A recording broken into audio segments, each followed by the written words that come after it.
আজ ছিল রয়্যাল বেঙ্গল টাইগারের সঙ্গে আমার পার্সোনাল মিটিং, তার জন্য সকাল সকালে এসে উপস্থিত হয়েছিলাম আলিপুর চিড়িয়াখানায়। আমি আর মা দুজনেই অ্যাডাল্ট, তাই 50-50 টাকার টিকিট কেটে আমরা প্রবেশ করলাম চিড়িয়াখানার মধ্যে। ঢুকেই দেখলাম আটলাসের একটা বিরাট ম্যাপ টাঙানো। ম্যাপে রয়েছে পশু পাখিদের ডেরার হদিশ, আর ম্যাপের ঠিক পিছনেই দাঁড়িয়ে রয়েছে সবুজ রঙের হাতি জিরাফ। না, সত্যিকারের হাতি জিরাফ নয়, শুধু ওদের স্ট্যাচু। তারপর আমরা চলে গেলাম ডান হাত বরাবর। ডান দিকে গেলে চিড়িয়াখানা ভ্রমণ শুরু করতে পারবে হাতি দিয়ে। প্রথমেই দেখলাম কয়েকটা ম্যাকাও পাখি দোলনায় বসে দোল খাচ্ছে। মনে বড় স্বাদ হলো নিজের বাড়িতেও এরকম একটা দোলনা বসাবো। মায়ের কাছে বায়নাও করলাম, কিন্তু মা কোনো পাত্তাই দিল না।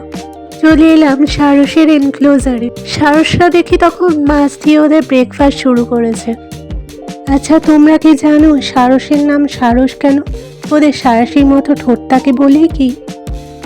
খাঁচাটিতে কিন্তু 100-150টি বিভিন্ন প্রজাতির সারস উপস্থিত ছিল। তার মধ্যে দেখো, এই কালো ঠোঁটের সারসটা কিন্তু এখনো প্রাতঃভ্রমণ শেষ করে উঠতে পারেনি। এই সারসটাকে দেখো, এর চোখগুলো কত বড় বড়, আর ঠোঁটটাও কিন্তু সাদা। আর ওপরের দিকে দেখো, এইগুলো কিন্তু সারসের বাসা। এখানে বসে বসে এখনো অনেক সারস চিবোচ্ছে আর হাই তুলছে। এরপর সারস দর্শন শেষ হলে আমি এগোলাম হস্তি দর্শন করতে।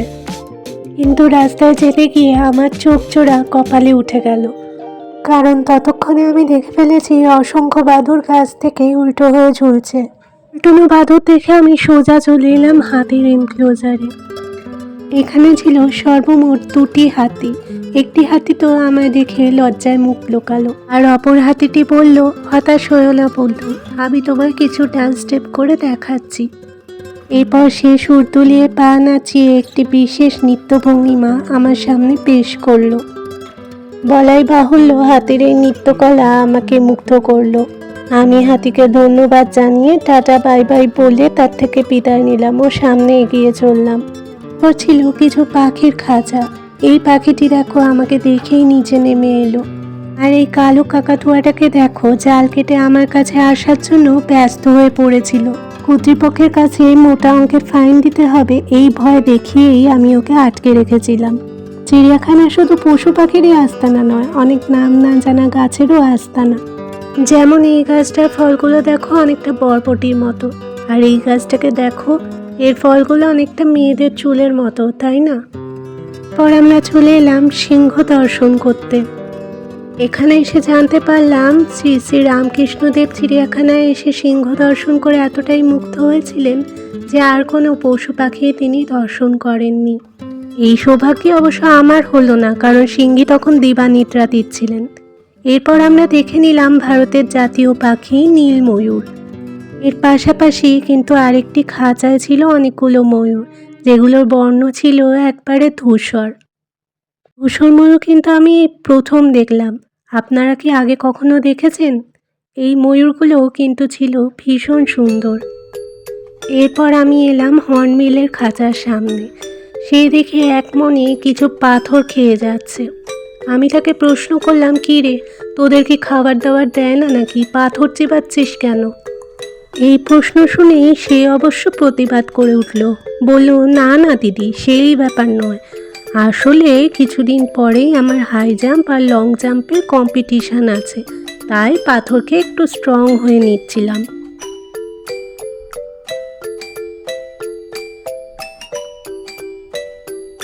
পাখিটি দেখতে যেমন আকর্ষণীয় ছিল, তেমনি তার চলাফেরাও ছিল আকর্ষণীয়। কি সুন্দর লাফিয়ে লাফিয়ে চলছিল দেখো। এর খাঁচার সামনে কিন্তু বেশ ভিড় ছিল। এরপর আমরা দেখে নিলাম ঈগল পাখি। এই ঈগল বলো বা চিল আজকালকার যুগে কিন্তু প্রায় লুপ্তপ্রায়। ধনেশ পাখিও কিন্তু প্রায় লুপ্তপ্রায়। এরপর আমরা দেখলাম উট পাখি। এই পাখিটা খাওয়ার পরে কিছুটা হাঁটা চলা করে নিচ্ছিল, আর এই পাখিটা তখনও খাবার খেতে ব্যস্ত। এখানে উট পাখির অনেকগুলো এনক্লোজার ছিল। দেখো, আমি শুধু এই উট পাখিটার ফটো তুলছিলাম বলে আরেকটা উট পাখি কত রেগে গেছিল এবং এসে এসে বারবার পোজ দিচ্ছিল যাতে আমি তার ফটোও তুলি। পাখি দেখে আমি চলে এলাম জলহস্তী দেখতে। জলহস্তির পৃষ্ঠদেশ দেখে আমি চলে এলাম হাঁসের খাঁচার সামনে। এখানে ছিল মূলত রাজহাঁস। আর এই কালো রাজহাঁসটাকে দেখো, এই হাঁসটা কি অপূর্ব দেখতে, তাই না? একটা জিনিস লক্ষ্য করলাম জানো, এরা যখন সাঁতার কাটে এদের পাটা ওপরে উঠে থাকে। দেখো কিভাবে পাটা ওপরে উঠে আছে। এরপর এগিয়ে যেতেই অনেকগুলো দোকান চোখে পড়লো। এগুলো মূলত স্ন্যাক্স আর আইসক্রিমের দোকান। আর পাশে দেখো ওখানে একটা বসার জায়গাও করা রয়েছে, আর সঙ্গে সুন্দর সুন্দর গাছও রয়েছে। আর এর অপোজিটে রয়েছে লেকের সুন্দর দৃশ্য।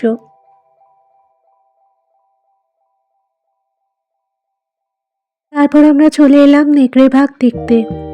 এখানে এসে দেখলাম এক অদ্ভুত কাণ্ড। আমিষাশী নেকড়ে বাঘ ডায়েটেশিয়ানের খপ্পরে পড়ে হঠাৎ নিরামিষাশী হয়ে গেছে, আর মনের আনন্দে গাছের পাতা চিবোচ্ছে। এরপর দেখলাম ওরা ওদের স্লিম ফিগার বজায় রাখতে ওয়ার্কআউট শুরু করলো। সারা মাঠ চক্কর খেতে লাগলো। বুঝলাম এরা প্রচণ্ডভাবে স্বাস্থ্য সচেতন। এরপর আমরা চলে এলাম শিকারি কুকুরের খাঁচার সামনে। তবে এদের মতিগতি আমার খুব একটা ভালো লাগলো না, কারণ এরা বারবার পাশের বাড়িতে উকিঝুঁকি মারছিল। এরপরে দেখে নিলাম ঘুমন্ত হায়নাকে, যে লেজ নেড়ে আর কান নেড়ে আমাদের অভিবাদন জানালো। এরপর চলে এলাম বাঘের খাঁচার সামনে, আর এখানে কতটা ভিড় দেখতেই পাচ্ছ। চিড়িয়াখানা প্রবেশ করে আমরা গিয়েছিলাম ডান দিকে, হাতি দিয়ে আমাদের ভ্রমণ শুরু করেছিলাম। কিন্তু তোমরা যখন শুরু করবে তখন বাঁ দিক দিয়ে শুরু করাই ভালো। সেখানে জেব্রা, ভাল্লুক প্রভৃতি দেখে তারপর বাঘের খাঁচার সামনে আসবে, কারণ ভোরবেলার দিকে ওরা কিন্তু সকলে ঘুমিয়ে থাকে। এখানে 2-3টে বাঘের খাঁচা রয়েছে। এই বাঘটাকে দেখো, সারাদিন মানুষ দেখতে দেখতে কেমন হাঁপিয়ে পড়েছে আর হাই তুলছে। 1000 বছর আগে একবার চিড়িয়াখানায় এসে 2টি সদ্যজাত বাঘ শিশুকে দেখেছিলাম। তাদের মধ্যে একটি হয়তো এটি বড় হয়ে গেছে, কিন্তু মুখের মিষ্টত্ব এখনো যায়নি। এরপর ঘটে গেল এক ভয়ঙ্কর ঘটনা। হঠাৎ দেখি একজন মানুষ বাঘের খাঁচার একদম সামনে পৌঁছে গেছে, আর বাঘটাও তাকে দেখে আক্রমণ করতে উদ্যত হয়েছে। দেখো ঘটনাটা এক্ষুনি ক্যামেরায় ধরা পড়বে।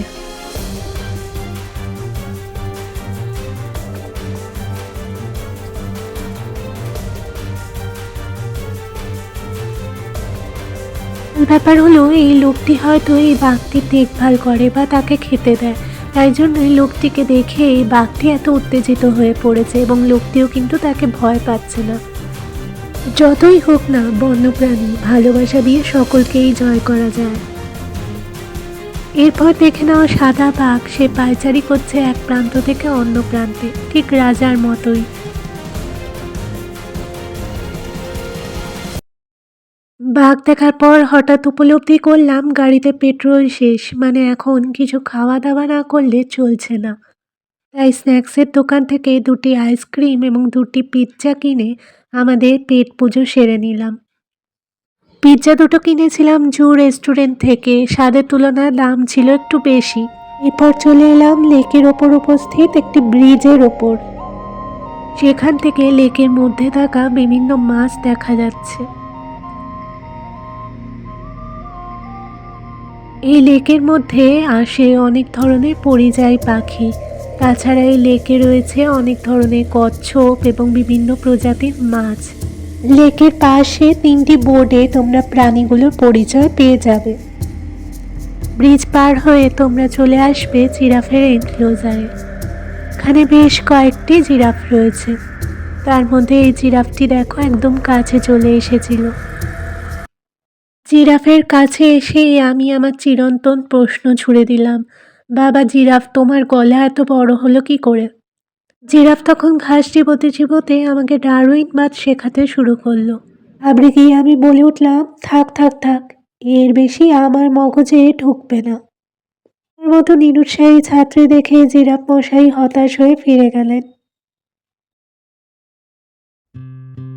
আর আমিও লেকের ওপরের ব্রিজ পেরিয়ে ফিরে চললাম বনবিড়াল মেছো বিড়াল দেখতে। এখানে এসে তো দেখি আরেক গল্প চলছে। একটি বনবিড়াল তার পড়শির ঘরে উকিঝুঁকি মারছে আর গান ধরেছে, मेरे सामने वाले खिड़की में एक चांद का टुकड़ा रहता है। অনেক বড় কৌতূহল হলো, এর পাশের বাড়িতে এমন কে সুন্দরী থাকে যে এত উকি ঝুঁকি মেরে দেখছে। মাও পাশে গিয়ে দেখি সে আরেক বন বিড়াল, সেও উকি ঝুঁকি মেরে তার পড়শিকে দেখছে।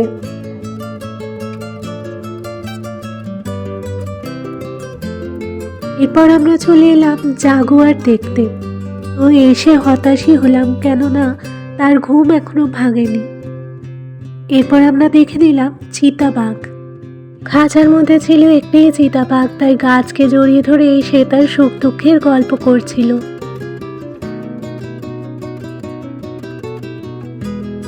এরপর ছিল গন্ডারের খাঁচা। এসে দেখলাম গন্ডার বাবাজি ওদিকে মুখ করে ঘুমিয়ে রয়েছেন। আশঙ্কা করলাম গন্ডারের পশ্চাৎদেশ দেখেই আমাদের ফিরে যেতে হবে। তো সামনে এগোতেই দেখতে পেলাম গোটা গন্ডারকে, সঙ্গে ছিল একটি বক পাখি ফ্রি। পর আমরা চলে এলাম সরীসৃপ ভবনে, যেখানে ফটো তোলা ছিল সম্পূর্ণভাবে নিষিদ্ধ। আমি গরিব লোক, জরিমানা দিতে পারবো না, তাই তোমাদের সঙ্গে সাপেদের ফটো শেয়ার করতে পারলাম না। পাশে ছিল কুমিরের এনক্লোজার। সেখানে গিয়ে দেখলাম সামনে একটি প্রস্তরখণ্ড পড়ে রয়েছে এবং আরো কিছু দূরে আরো অনেকগুলি প্রস্তরখণ্ড পড়ে রয়েছে। তো হঠাৎ আমাকে অবাক করে একটি প্রস্তরখণ্ড হাঁটতে শুরু করলো। সত্যি বলতে কি, আমি কখনো কোনো কুমিরকে এইভাবে নড়াচড়া করতে, এইভাবে হাঁটতে দেখিনি। তোমরা কি দেখেছো? দেখলে আমাকে অবশ্যই কমেন্ট করে জানিও। আর এই জায়গাটা দেখো, এখানে কত লোক বসে বসে পিকনিক করছিল, আর কিছু স্কুলের বাচ্চাও এসেছিল সেদিন। তোমরাও কিন্তু বাড়ির খাবার এনে এখানে পিকনিক করতে পারো, কিন্তু কোনো ধরনের প্যাকেট বা খেলার সরঞ্জাম কিন্তু এখানে নিষিদ্ধ। এরপর ছিল বিভিন্ন ধরনের মুরগির খাঁচা। আর এই পাখিটাকে দেখো, মুরগি না ময়ূর ধরতে পারবে না।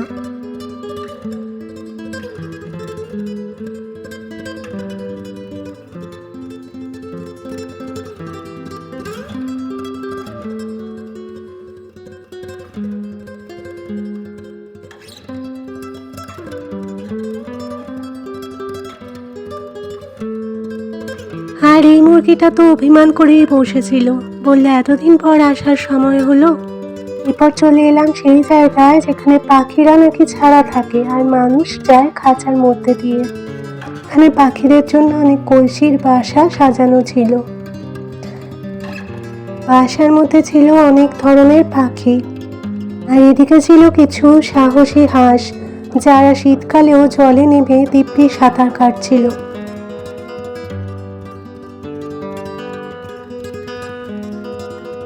এরপর আমরা দেখলাম একটা পাখিকে, যে আমাদের দিকে তার টাক মাথা তাক করে বসেছিল। জানতে পারলাম ওর নাম মদন টাক। এরপর এখানে ছিল বিভিন্ন ধরনের প্যারট, যেমন এটা ছিল গ্রে প্যারট। আর এর পাশেই ছিল লেকের একটা অংশ, যেখানে শীতল একটা হাওয়া বইছিল।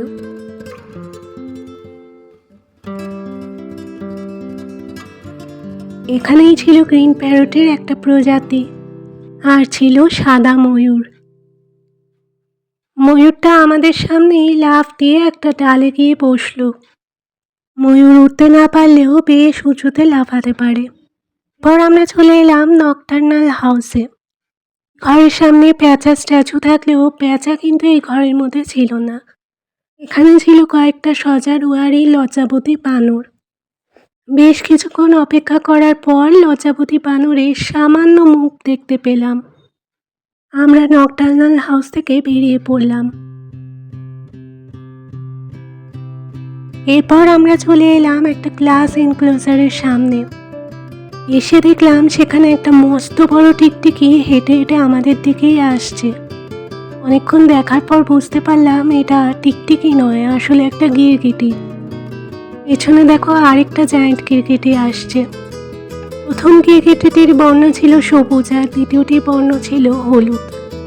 গিরগিটিটা সামনে এসে আমাকে ধমকাতে শুরু করলো, এতক্ষণ ধরে দাঁড়িয়ে দাঁড়িয়ে আমার ফটো তুলছিস? আরে পেছনের লোকটাকেও সামনে আসতে দে, ওরাও আমাদের দেখুক, আমাদের ফটো তুলুক। লজ্জা পেয়ে সেখান থেকে বেরিয়ে এলাম আর এসে উপস্থিত হলাম লেমুরের খাঁচার সামনে। তারপর লেমুরের লম্বা লেজ থেকে চলে এলাম পান্ডা দেখতে। এর তো আবার চুলকানি শেষই হচ্ছিল না, ভাবলাম পরের বার যখন আসবো একটা ইজ কার্ড নিয়ে আসবো ওর জন্য। এরপর চলে এলাম জেব্রার খাঁচার সামনে। এসে দেখলাম জেব্রার খাঁচায় জেব্রা নেই, বরং কয়েকটা ঘোড়াকে সাদা কালো রং করে রেখে দিয়েছে। এদের হাঁটা চলাটাও দেখো ঘোড়ার মতোই। এরপর শুরু হলো হরিণের এনক্লোজার। এখানে বেশ কয়েক ধরনের হরিণ ছিল, যেমন প্রথমটি ছিল মাউস ডিয়ার, আর এইটা যেটাকে দেখছো সেটা হচ্ছে কাকর হরিণ। এগুলো ছিল স্পটেড ডিয়ার। আর এই মিষ্টি বাচ্চা ডিয়ারটাকে দেখো কি সুন্দর আপন মনে খেলে বেড়াচ্ছে। এই ডিয়ারগুলোকে দেখতে দেখতেই মনে পড়ে গেল সামনেই কিন্তু 25শে ডিসেম্বর আসছে। এই তোমাদেরও জানিয়ে রাখি মেরি ক্রিসমাস এবং হ্যাপি নিউ ইয়ারের অনেক অনেক শুভেচ্ছা। এই ডিয়ারটাকে দেখো, একে দেখতে অনেকটা সান্টা ক্লজের ডিয়ারের মতো, তাই না? এরপর আমরা ভাল্লুকের এনক্লোজারে চলে এলাম। ভাল্লুকদের মধ্যে তখন যুদ্ধ খেলা চলছে। আমি সাপোর্ট করতে লাগলাম ওই বসে থাকা বিয়ারটাকে। শেষ পর্যন্ত কিন্তু ওই বসে থাকা বিয়ারটাই হারিয়ে দিল অপর বিয়ারটাকে। আচ্ছা, এবার আপনাদের করি একটা ছোট্ট প্রশ্ন। আপনারা কি জানেন আমাদের রাজ্য পশু কি? জানলে অবশ্যই কমেন্ট করে জানাবেন। আর আমার এই ভিডিওটি যদি ভালো লাগে তাহলে লাইক, শেয়ার আর সাবস্ক্রাইব করে দেবেন। এরপর জানিয়ে রাখি কিছু প্রয়োজনীয় তথ্য। চিড়িয়াখানায় অ্যাডাল্টের টিকিট মূল্য 50 টাকা এবং বাচ্চাদের টিকিট মূল্য 20 টাকা। চিড়িয়াখানার দরজা খুলে 10টা নাগাদ এবং বন্ধ হয়ে যায় 4:30 নাগাদ। 4:30 বাজার আগেই চেষ্টা করবেন দরজার কাছাকাছি পৌঁছাতে। এরপর দেখে নিন শিম্পাঞ্জি। শিম্পাঞ্জিটা বসে বসেই মানুষের সার্কাস দেখছিল আর এনজয় করছিল। ছোটবেলায় যখন চিড়িয়াখানায় যেতাম এই শিম্পাঞ্জিগুলো এভাবে ঘেরা ছিল না, মানুষ কিন্তু ওদের ছুঁড়ে ছুঁড়ে বিভিন্ন খাবার দিত এবং ওরাও কিন্তু খেত। কিন্তু বর্তমানে কোনো পশু পাখিকে খাবার দেওয়া বা উত্ত্যক্ত করা সম্পূর্ণরূপে নিষিদ্ধ। আপনারাও চেষ্টা করবেন সেটা না করার। শিম্পাঞ্জি দেখার মধ্যে দিয়ে আমরা শেষ করলাম আমাদের চিড়িয়াখানা ভ্রমণ। টাটা, বাই বাই, সবাই খুব ভালো থাকবেন।